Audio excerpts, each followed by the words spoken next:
August 13th, 1971. Camp David, Maryland. 15 men arrive in secret over a single weekend. No press, no records, no public announcement. By Sunday night, they will detonate a financial bomb so quiet that most Americans won't notice it for 50 years. But by then, the damage is already done. Your wages will be frozen. Your house will be unaffordable. Your savings will be worthless. And nobody will be able to tell you why. I'm going to show you exactly what happened that weekend. The decision they made, the chart that proves it, and the reason every problem you blame on inflation, on greed, on bad luck, traces back to one specific date. August 15th, 1971, the day they stole your future. To understand what they took, you need to understand what we had. For most of American history, money was tied to gold, real gold, sitting in real vaults. The dollar in your pocket was a claim check. $20 equals 1 ounce of gold. Always. By law. You could literally walk into a bank and demand the metal. This wasn't a nice idea. This was the law of the land for almost 200 years. And here's why that matters. When money is tied to gold, the government can't just print more of it. They have to actually have the gold to back it. So if Washington wanted to spend more, they had to tax more, or borrow more from people who actually had savings. There was a hard ceiling on stupidity. The system wasn't perfect. We had recessions. We had panics. We had bank failures. But over the long run, prices were stable. $1 in 1800 bought roughly the same things as $1 in 1900. 100 years, same purchasing power. Try to imagine that today. In 1944, after World War II, the world doubled down on this idea. At a hotel in Bretton Woods, New Hampshire, 44 countries signed an agreement. Every major currency on Earth would be tied to the dollar, and the dollar would be tied to gold. $35 an ounce. Guaranteed. The United States, holding most of the world's gold reserves, became the anchor of the global financial system. This was the foundation, the bedrock under the entire global economy. And in less than 3 decades, it was gone. By 1971, the United States had a problem. A big one. Vietnam was costing a fortune. Lyndon Johnson's Great Society programs were costing another fortune. The Cold War arms race was costing yet another fortune. And the government was paying for all of it the same way, by printing dollars, far more dollars than it had gold to back. Other countries noticed. France noticed first. Charles de Gaulle, the French president, started showing up at the New York Federal Reserve with battleships full of dollars, demanding the gold America had promised. Switzerland followed, Britain followed, the vault was emptying, fast, the numbers were brutal. By August 1971, foreign governments held 12 times more dollars than the United States had gold to redeem. The math didn't work. The promise was a lie. And the world was about to find out. So Nixon called the meeting. Camp David, August 13th, 15 men, 1 weekend to decide what to do. The room contained Treasury Secretary John Connally, Federal Reserve Chairman Arthur Burns, the head of the Budget Office George Shultz, and 12 other senior officials and economists, including a young Paul Volcker, who would later become the most powerful Fed chairman in history. They didn't tell their wives. They didn't tell their staff. They didn't tell the public. They went hunting, officially. They had 2 choices: honor the promise and let the dollar collapse, or break the promise and lie about why. They chose option 3. Break the promise, lie about why, and announce it like it was a victory. Sunday night, August 15th, 1971, Nixon goes on national television. He preempts the most popular show on Earth, Bonanza, to make the announcement. 60 million Americans are watching. He doesn't call it abandoning the gold standard. He calls it the new economic policy. He talks about strength, about protecting the dollar, about defeating speculators and foreign capitals who are attacking American jobs. And buried in the middle of the speech, almost as a side note, he says this: I have directed the Secretary of the Treasury to suspend temporarily the convertibility of the dollar into gold. Temporarily? Watch that word. That's the word that did it. That's the word that built the world you live in today. Because temporarily lasted exactly 5 months. In December 1971, the suspension became permanent. The dollar was no longer backed by anything except the word of the United States government. It was backed by belief, by force. by the fact that you needed dollars to pay your taxes, and the government had a lot of guns. For the first time in human history, the global reserve currency had no anchor. The leash was cut, the printer was uncapped, and almost nobody noticed. But here's the part they don't tell you. The decision wasn't an accident. It wasn't a crisis response. The Treasury had been planning it for at least 2 years. There were memos. There were drafts of the speech going back to 1969. The lie wasn't that they suspended convertibility. The lie was that they ever intended to keep it. This is documented history, and it is the single most consequential financial decision of the 20th century. Almost nobody is taught it in school. So what does this actually mean for you? Before 1971, the government couldn't print money without consequences. There was a wall. Gold was the wall. Every new dollar had to be matched by a corresponding amount of metal in a vault. After 1971, the wall was gone. The Federal Reserve could create dollars by typing them into a computer. No gold required. No vote required. Just a keystroke. The constraint that had defined money for thousands of years simply vanished. And the people closest to the printer got to use the new money first, before it diluted everyone else's savings. This is called the Cantillon effect, named after an Irish economist who wrote about it in 1730. It's not a new idea. It's a 400-year-old observation about how money inflation actually works. Whoever spends the new money first gets full purchasing power. Whoever spends it last gets crumbs. In 1971, the printer was uncapped, and the first people to touch the new money were banks, governments, asset holders, billionaires. The last people to feel it were workers, wage earners, savers, people with no assets, people who held their wealth in dollars sitting in a checking account. This isn't a theory. This is mathematics. And we have the receipts. There is a website, WTFhappened in1971.com. It contains over 70 charts. Every chart shows the same thing, some metric of American life chugging along on a stable line for decades. And then, in 1971, breaking, either spiking up or crashing down. All at the same time. All at the same point. Let me show you the 4 that should make you furious. Chart 1. Productivity versus wages. From 1948 to 1971, American workers got more productive. Wages went up at the same rate. The deal was simple. You produce more, you earn more.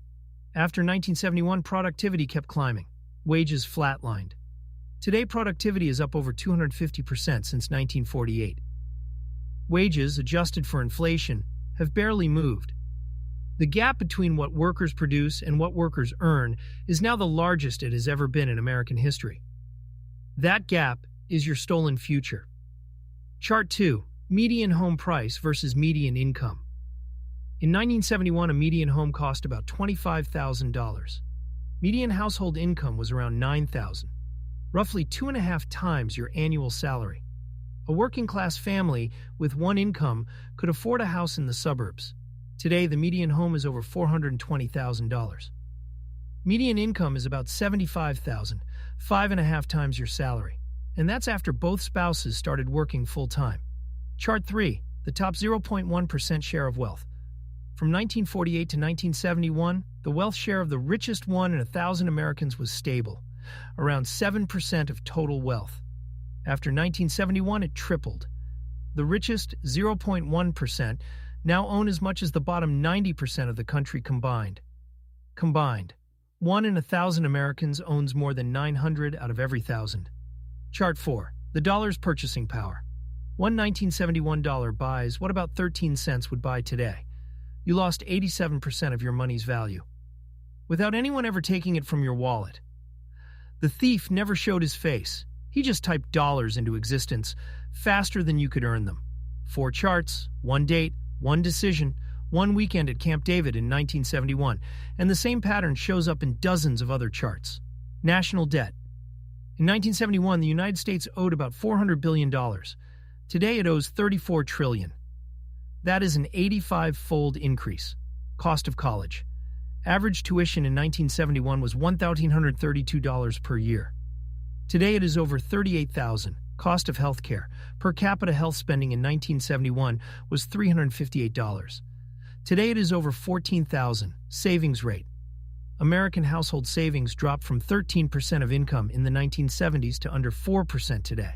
Marriage rate, birth rate, single-income households, even the divorce rate. They all break at the same moment. This is not a coincidence. This is what happens when you remove the anchor from money. Everything that touches money drifts. Everything that doesn't touch money breaks. Now here's where it gets darker. This wasn't a mistake. The architects knew exactly what they were doing. When you remove the gold standard, you don't just enable inflation. You enable a permanent transfer mechanism. New money, created from nothing, flows from the printer to the people who hold assets. Stocks, real estate, bonds. Every dollar printed pumps up the price of things rich people already own, while wages chase prices that always run faster. This is why the rich got astronomically richer after 1971. Not because they worked harder, not because they were smarter, because the rules of the game changed in their favor on a single weekend, and they were closest to the printer when the music started.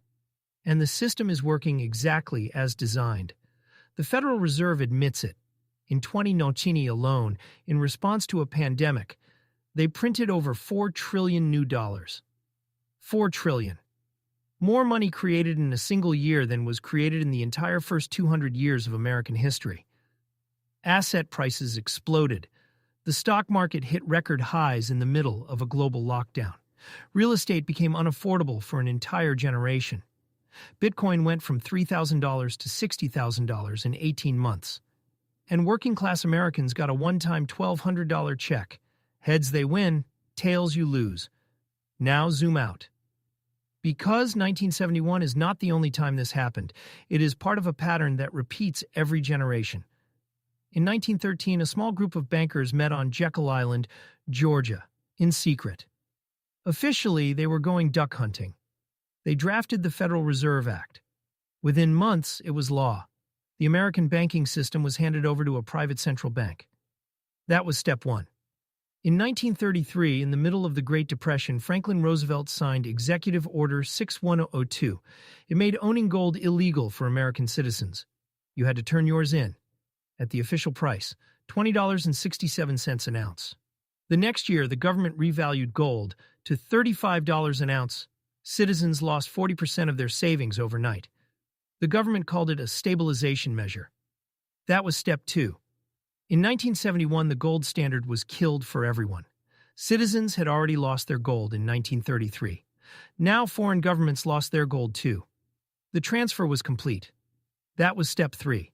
And right now, in this decade, central bank digital currencies are being rolled out worldwide. China has launched theirs. Europe is testing one. The Federal Reserve has published research papers on the dollar version, a digital currency that can be programmed, that can expire, that can be turned off, that can be tracked on every transaction you make. That is step 4, the next rule change. And it is happening right now in front of you, while everyone argues about something else. The pattern is unmistakable. 1913, 1933, 1971, and now. Every single time the move is dressed up as progress, as stability, as protection. Every single time, the same group of people benefits. And every single time, the working person pays. Nixon used the word temporarily in 1971. Roosevelt used the phrase national emergency in 1933. The Federal Reserve Act of 1913 was sold as protection against bank panics. The pitch is always the same. Trust us. This is for your own good. Just for now. We will fix it later. They never fix it later. Because it was never broken to begin with. It was working exactly as designed. Just not for you. You are not failing because you are lazy. You are not poor because you didn't grind hard enough. You are running on a treadmill that was tilted against you 54 years ago. And nobody told you the angle changed. So what do you do with this? First, stop blaming yourself. The math you were taught about money, about saving, about working hard and getting ahead was math from a different system. A system that died in 1971. Save 10% of your paycheck. Buy a house when you're 30. Retire at 65. Those rules were written for an economy that no longer exists. They were written when one paycheck bought a home, when savings actually grew in real value, when the dollar in your pocket meant something, The rules you were given do not match the game you are playing. Second, understand the pattern. Every 50 years, the people who control the money quietly change the rules to favor themselves. 1913, the Federal Reserve was created. 1933, gold was confiscated from American citizens. 1971, the gold standard was killed. And now central bank digital currencies are coming. The next rule change is already in motion. The only question is whether you see it before it happens or after. Third, remember, they didn't take your future in a single dramatic moment. There was no announcement, no headline, no riot in the streets. They took it in a memo, in a televised speech that interrupted a cowboy show, in a single word buried in the middle of a sentence. Temporarily, once you see the pattern, you can never unsee it. And the people who control the money are counting on you to never look. The wall is gone, the printer is uncapped, and the only people who win are the ones standing closest to the press. If this video opened your eyes, subscribe. Because the pattern is repeating. And the next chapter is being written right now while you watch this, in rooms you will never enter, by people whose names you will never know. Just like it was in 1971,